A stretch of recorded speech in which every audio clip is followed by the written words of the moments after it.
Tudo bem, pessoal? Meu nome é Felipe Silva e hoje eu vou falar sobre muda de penas.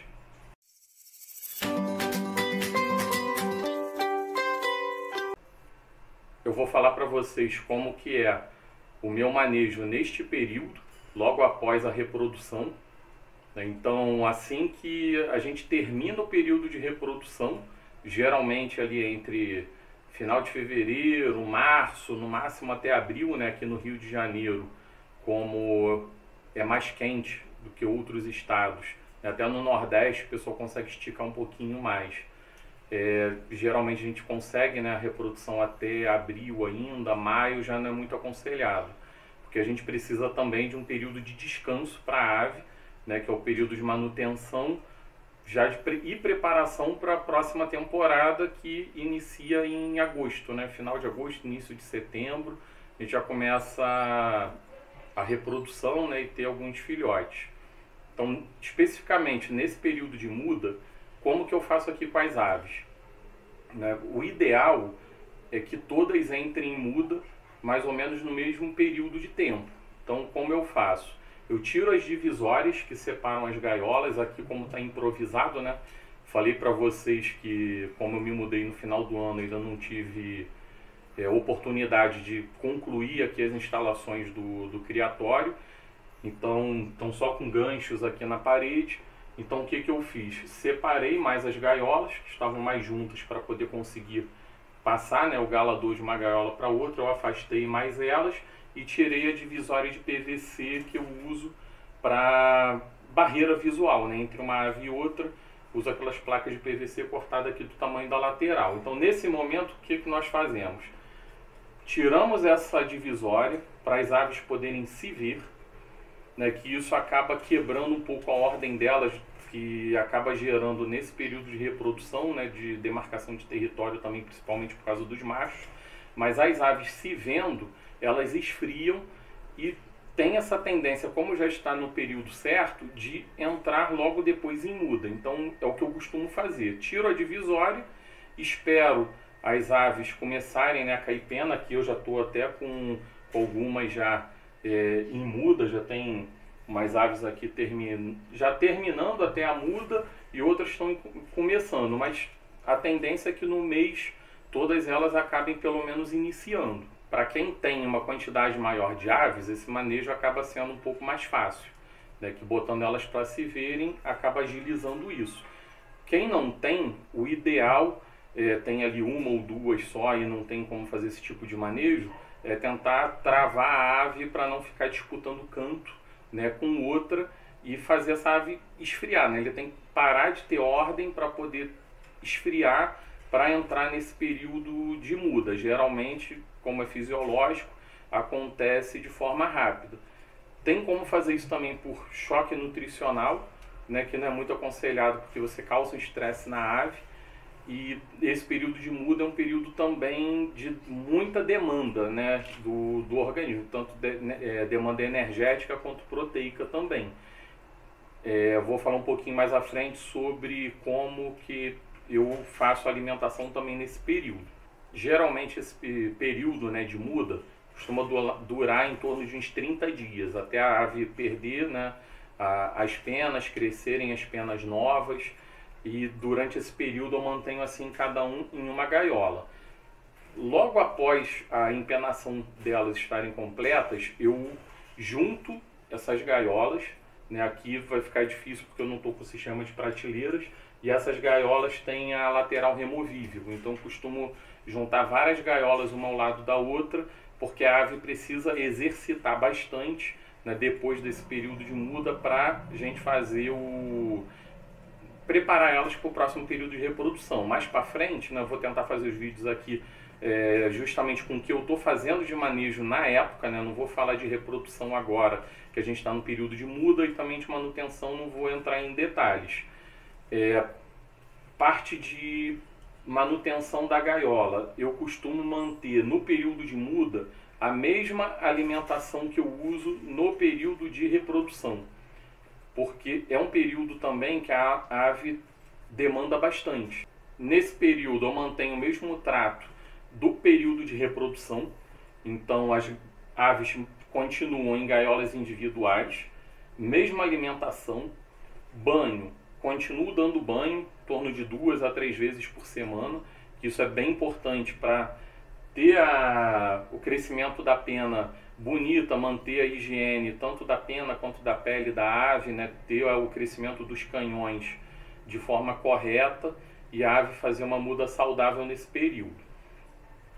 Com relação à alimentação, a única diferença que eu faço no manejo é de não acrescentar o ovo cozido na farinhada, porque a fêmea ela acaba tratando melhor os filhotes com essa farinhada úmida, além de aumentar um pouco também o teor de proteína, né, que é necessário para o crescimento dos filhotes, né, eles demandam um teor de proteína mais alto, o tizil então até um pouco mais do que o curió, e é o manejo que eu mantenho, ração extrusada, a farinhada de mel e ovos, e de vez em quando uma extrusada úmida também na unha para poder incentivar um pouco mais o consumo.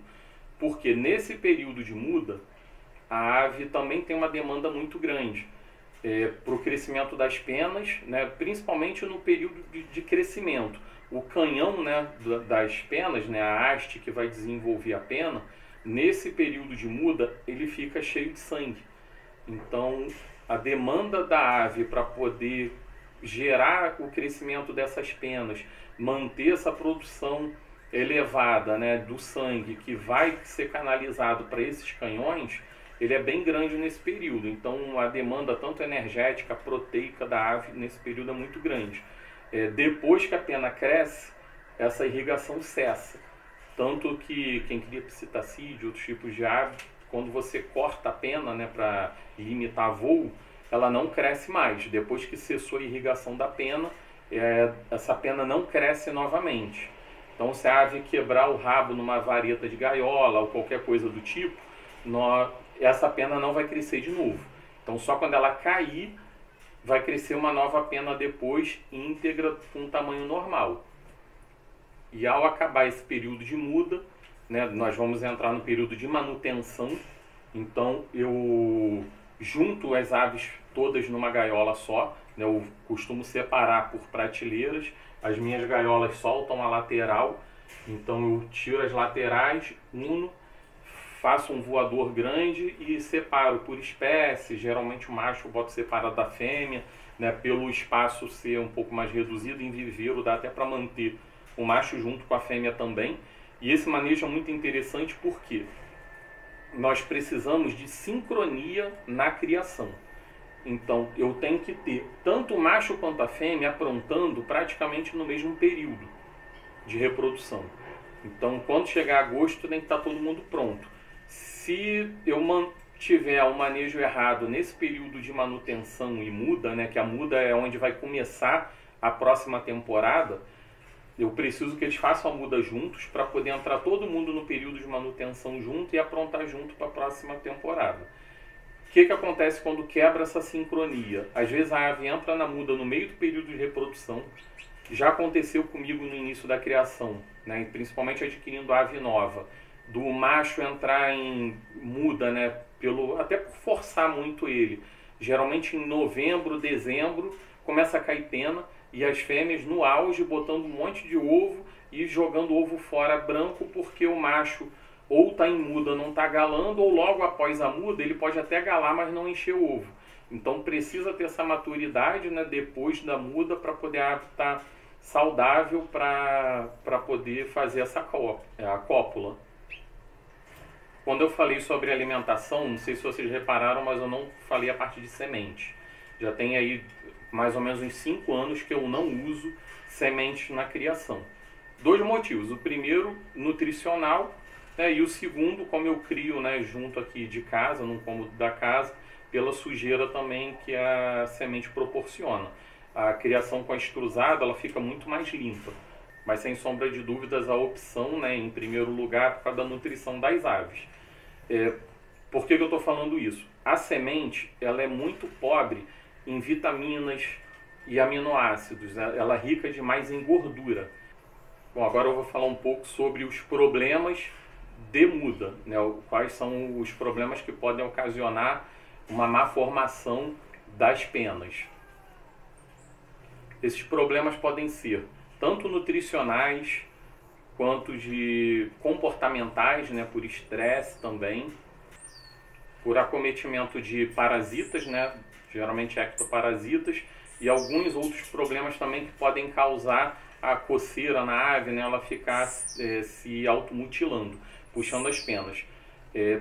Nesse tipo de problema, são dois, né, ou a automutilação, que a própria ave ela puxa as penas dela, isso acontece muito por estresse, né, principalmente em psitacídeos, né, problemas comportamentais, que ele pode ficar se mutilando e onde ele alcança o bico ele vai puxar essas penas e arrancar, né, existem tratamentos para isso. Eu não vou entrar aqui no mérito de tratamento, porque cada tratamento depende de um diagnóstico, né, então como é uma função do médico veterinário fazer essa anamnese, né, uma consulta para poder identificar qual tipo de problema para entrar com tratamento, eu só vou aqui citar para vocês o que pode acontecer, que às vezes a pessoa acha só que a ave está arrancando pena e não sabe dos tipos de problema que podem acontecer, mas o ideal é sempre levar no médico veterinário para poder fazer esse diagnóstico correto.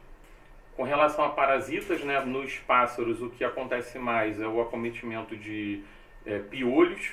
Alguns tipos de ácaro também pode acontecer, sarna, né, em periquito acontece bastante. Então tem esse problema por ectoparasitas, de automutilação e também canibalismo, né, quando tem mais aves juntas, uma pode ficar puxando a pena, machucar a outra. Esses tipos de problema podem estar relacionados também ao ambiente, o ambiente muito quente, uma densidade de aves muito grande, né, em um espaço pequeno, isso tudo podem causar distúrbios comportamentais que acabam causando esse tipo de problema também. Então, às vezes você acha que é só um problema de muda, né, mas não é. É um problema comportamental ou de outros agentes ali que estão acontecendo no ambiente e não necessariamente do crescimento da pena da ave. E um dos grandes problemas que acontecem, né, para poder encruar muda e ter problemas de crescimento de penas nos pássaros é relacionado à alimentação. Eu não uso sementes aqui, né? Há em torno de 5 anos eu não uso mais semente na criação. Então, esse tipo de alimentação com ração extrusada e afarinhada, eu não tive nesse tempo todo problema de muda de penas nas minhas aves. O que acontece é que a semente ela é muito rica em gordura, né? Consequentemente em energia, e muito pobre em vitaminas, aminoácidos, né, e isso causa um distúrbio na ave. Então, com essa alimentação deficiente, principalmente aí nas aves granívoras, você vê muito problema de muda encruada em coleiro, tizil, curió, aves que se alimentam muito só de semente, né, principalmente coleiro e tizil, que a gente mais vê aqui. O pessoal dá só alpiste, dá aquela mistura de semente somente para ave, e com isso causa esses problemas de muda. Com a alimentação balanceada, a gente elimina esse tipo de problema. Um animal que come extrusada, que é a ração que tem todos os nutrientes necessários para a ave, você não vai ter esse tipo de problema. Tem vários tipos de ração extrusada hoje em dia no mercado, né, e tem essa diferença na quantidade de proteína. Então, uma alimentação de manutenção que você dá o ano todo, ela tem um teor de proteína um pouco mais baixo. É o que a gente usa no período de manutenção. Em um período que a ave demanda mais, né, que é na reprodução e também na muda, eu costumo utilizar um teor de proteína mais alto. Então eu mantenho a farinhada de mel e ovos para as aves nesse período, para poder ter esse crescimento das penas. No período de manutenção depois, aí sim ocorre uma redução para a ave não engordar e também fazer os exercícios. Bom, esse vídeo foi um pouco mais rápido do que os outros, né, que não tem tanta coisa assim para a gente falar sobre muda, né, das aves. Eu não uso medicamento para forçar muda, não uso medicamento durante a muda, né. Quem usa só semente, sim, precisa complementar com polivitamínico. Aves adultas, para poder acostumar com a ração extrusada, é mais difícil. Quando você dá esse tipo de alimentação para as aves desde filhote, é mais fácil delas se adaptarem Então aqui na minha criação eu já não tenho mais esse tipo de problema. Então, caso tenha ficado mais alguma dúvida sobre esse tema, comente aí embaixo, né? Bote as dúvidas que porventura você tenha, que aí eu posso fazer um vídeo futuramente tirando essas dúvidas que ficaram. Mas não tem necessidade de fazer tratamento da ave. Muda não é doença. Você não precisa tratar com remédio. Então, só vai ter uma correção caso a alimentação seja deficiente. E para você não ficar gastando dinheiro com vitamina nesse período, é muito mais prático, muito mais fácil você adaptar a ave a ingerir uma alimentação adequada. Senão você vai ter problema na muda, vai ter problema na reprodução, vai ter problema para levar a ave para um torneio também, ela vai cansar mais rápido. A ave precisa ter uma alimentação adequada, uma alimentação saudável, para não ter problemas, né, de saúde futuramente. Tá bom? Então compartilhe esse vídeo com quem você acha que vai auxiliar, né, nos grupos de WhatsApp, né? Mande para algum colega que tem alguma ave com esse tipo de problema aí de mudas ou somente está começando a criação, né, e quer saber mais sobre o manejo que é feito nesse período. Então não tem mistério, é coisa simples, a gente vai fazer isso, né, em determinada época do ano, né, geralmente ali março, né, como eu disse, março, abril, né, o período que a gente vai fazer a muda. Tem gente que adianta um pouco mais, tem gente que retarda mais, mas vamos lembrar que a ave precisa fazer a muda e passar por um período de manutenção de pelo menos 6 meses, né, e a gente fazer a reprodução em 6 meses, tem que ter essa divisão, porque se a gente esticar demais o período da reprodução, vai prejudicar a próxima temporada depois. Tá bom? Contem comigo e até a próxima.